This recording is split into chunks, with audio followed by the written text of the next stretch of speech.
বছরের প্রথম ৬ মাসেই সারা দেশে বিভিন্নভাবে নির্যাতনের শিকার ১,৫৫৫ জন নারী ও কন্যা শিশু।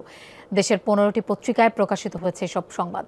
এর মধ্যে ধর্ষণের শিকার ৩৫৪ জন, যার মধ্যে কন্যা শিশু এবং কিশোরী ২৬৯ জন আর প্রাপ্তবয়স্ক নারী ৮৫ জন। দলবদ্ধ ধর্ষণের শিকার ১০৬ জন। বাংলাদেশ মহিলা পরিষদ নারী ও কন্যার প্রতি সহিংসতার এসব ঘটনার তথ্য উপাত্ত বিশ্লেষণ করে এই প্রতিবেদন প্রকাশ করে। রাজধানীর সেগুনবাগিচায় নারীর প্রতি সহিংসতার চিত্র, নারী সাংবাদিকদের অভিজ্ঞতা ও ভাবনা বিষয়ক মতবিনিময় সভায় এই প্রতিবেদনের আলোকে নারী সাংবাদিকরা নিজেদের অভিজ্ঞতা তুলে ধরেন। বক্তারা মনে করেন, নারীর প্রতি প্রচলিত বৈষম্যমূলক দৃষ্টিভঙ্গির পরিবর্তনে এবং নারীর ক্ষমতায়নে গণমাধ্যমের সুদূরপ্রসারী ভূমিকা রয়েছে। এক্ষেত্রে গণমাধ্যমে কর্মরত নারী সাংবাদিকদের ভূমিকা বেশি কার্যকর হবে। নারী সাংবাদিকরা নারীর বিরুদ্ধে সহিংসতার চিত্র সাহসিকতার সাথে গণমাধ্যমে তুলে ধরেন। একই সাথে সহিংসতা মোকাবেলায় সহায়ক ভূমিকা পালনের দাবিও উঠে আসে সভায়। নারীবান্ধব রিপোর্টিং নীতিমালা ও তৈরিতে নারী সাংবাদিকদের মতামত ও সুপারিশ প্রয়োজন বলেও মত দেন সাংবাদিকরা।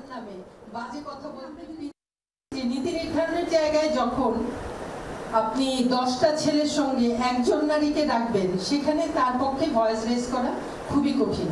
উনি তো আসলে নারীবাদী, উনি তো আসলে শুধু নারীদেরই দেখেন, নারীদের কোনো দোষ দেখেন না, উনি বায়াস এবং এইসব বলে বলে একেবারে কর্নার করে ফেলার একটা প্রবণতা।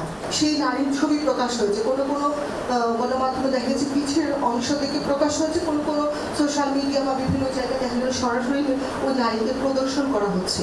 এটা কি আমাদের সাংবাদিকতা?